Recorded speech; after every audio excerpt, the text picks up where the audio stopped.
Since the very beginning of fighting games, martial arts has been a part of virtually all of our favorite games in the genre, whether as direct translations from real-life fighting styles or merely as inspiration for some more fantastical feats.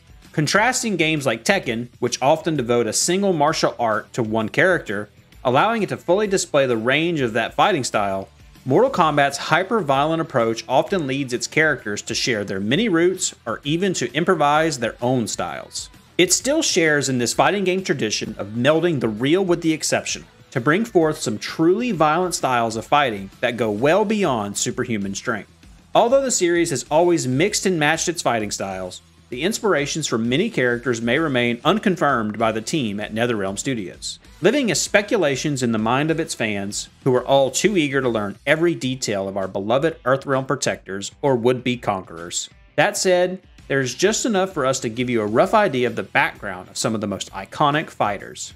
Be it the godlike power of Raiden or the bone-crushing strength of Goro, in today's DashFight video, we want to tell you all about the martial arts that inspired Mortal Kombat in the first place, and what those inspirations look like across the history of the games, just in time for the next installment in the franchise. Keep in mind that the video game nature of Mortal Kombat means that even if a character is based on a particular martial art, that does not mean the character itself shares the advantages or disadvantages of them. For example, just because a character shows a bit of judo prowess does not mean they are great grapplers or that they have a powerful throw, but that the style they use to do their throws, normals, and specials, and the like all resemble a real-life counterpart. Before we jump into the video, we want to ask you to subscribe to the channel and ring that notification bell so you never miss one of our videos. And if you want to know more about Mortal Kombat 11 characters right after, why not check out our pro player guides, all here on YouTube.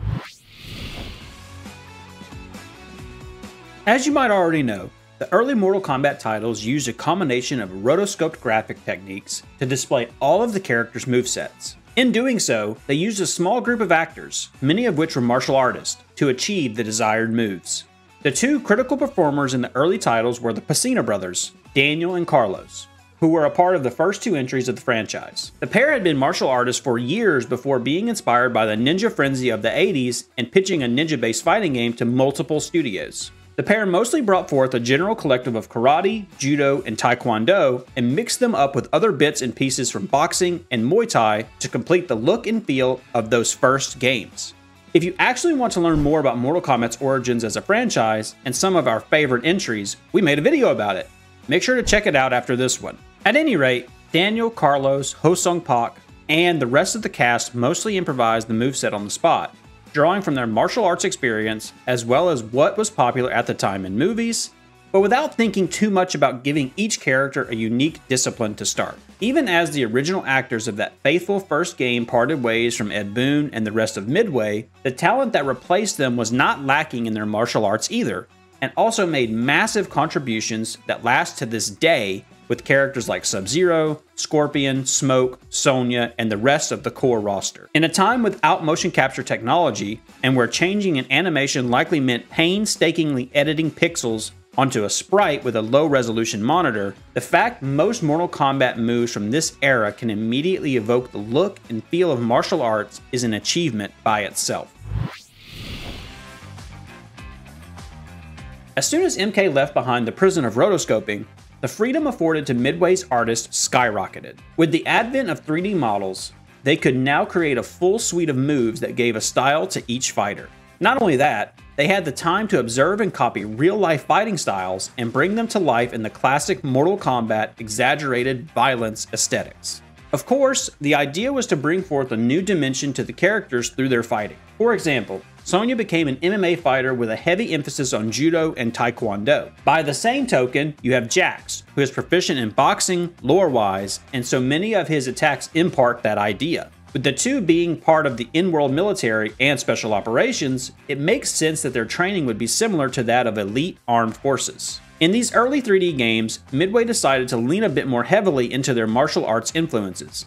And for some of the games in the franchise, they went as far as to tie certain martial arts to in-game movesets directly. Much like you would imagine Mortal Kombat 11's variation system. Although they certainly showed up as influencers for the moves, they remained as just that, and not direct one-to-one translations of real-world moves into the game. Scorpion uses what can be interpreted as Hapkido, a Korean refined technique post-World War II of various Japanese martial arts such as Taekwondo and Judo. Hapkido focuses a lot on grappling and throwing opponents, as well as the use of weapons ranging from knives and swords to staffs and, of course, Scorpion's classic, the rope. These days, Hapkido remains a somewhat popular self-defense martial art in Korea, and although there are some sporting fights, the philosophical ideas behind the style often steer it away from such organized competitions. As for Sub-Zero, he seems to lean on a lot of Shotokan, which continues even into Mortal Kombat 11. Like virtually all martial arts in Asia, the idea behind these styles of fighting is as much one of fists, throws, and grapplers as philosophical perspectives on life itself. For Shotokan, one of the first few branches of karate in Japan, the idea of inward and outward calmness and a strong sense of humility, respect, compassion, and patience are all present in the teaching of this martial art. In a fight, Shotokan fighters look to use their trained stability to make long, powerful strikes. Much of the style is based on stability and lower body strength and dexterity. The art also values speed and power when striking. These days, Shotokan is seen mostly as a non-sporting martial art, with the more mainstream karate as a collection of various techniques on that role. Jade's use of a staff resembles that of those trained in Bojutsu, a Japanese martial art whose name literally means staff technique. Katana also shares a direct lineage with her real-world martial art, Tessenjutsu, which focuses on the use of iron or wood fans. Almost all ninjas in the game lean into a ninjutsu in some capacity. We actually talked briefly about the ninja's roots in our mini-series explaining all of Mortal Kombat's ninja characters, which you can also check out after this video. As a recap, ninjas were seen as a sort of mercenary, a way for rich and powerful interests to achieve all kinds of goals against a specific target. Assassinations are an obvious assignment, but things like spying, scheming, trying to influence others, and even outright fighting on behalf of their leader were all valid tasks a ninja would carry out in the field. In order to be effective, however, the professionals began to codify part of its teachings into what is called ninjutsu.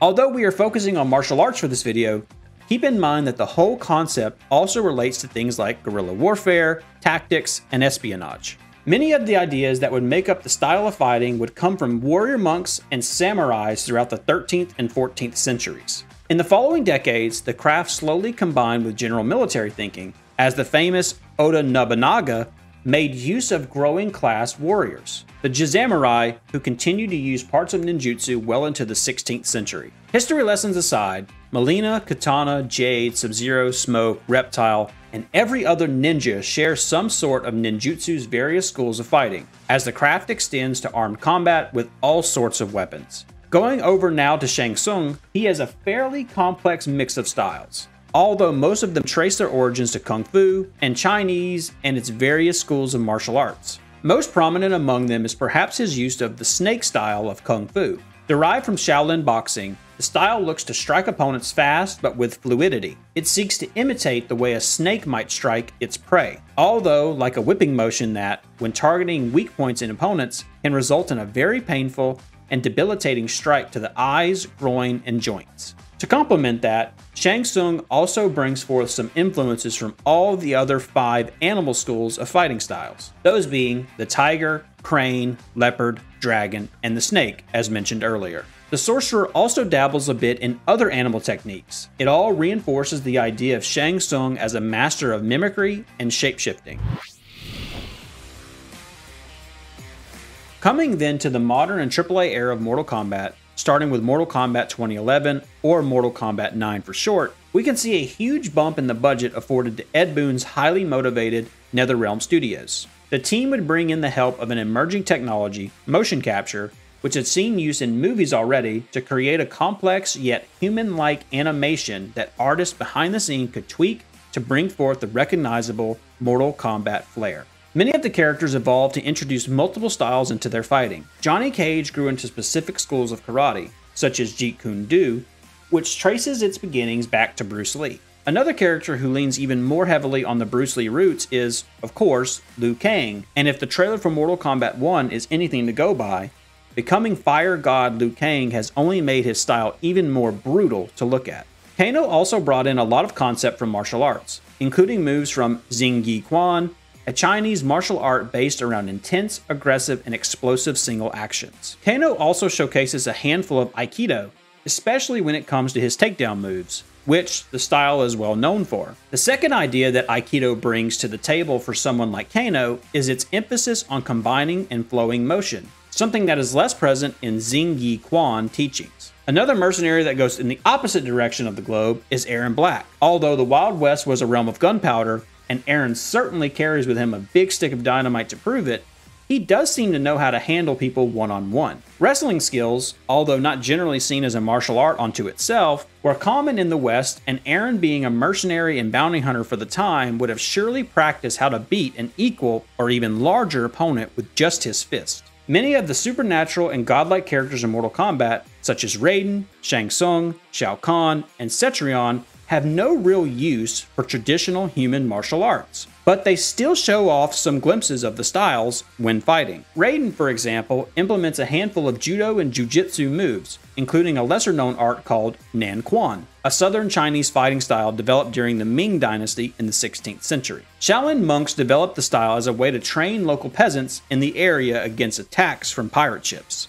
Although Nan Quan did not become widely known, it would eventually be revived under the broader Wushu umbrella and still sees competition to this day. These modern titles slowly moved away from outright tying a discipline to the fighting styles, like those in the Armageddon era, but the visual style of those martial arts still permeates throughout them all. With the recent announcement of Mortal Kombat 1, and a new timeline made by the hands of Fire God Liu Kang, and with the prospect of new mechanics like the cameo fighter assists, it will be interesting to see how the relationship between martial arts and Mortal Kombat continues to evolve into what is now a third major restart point of the franchise. Why don't you tell us in the comments what kind of martial arts you think should be represented in Mortal Kombat 1? And if you like this video, be sure to leave a like and subscribe to the channel. We'll see you in the next video.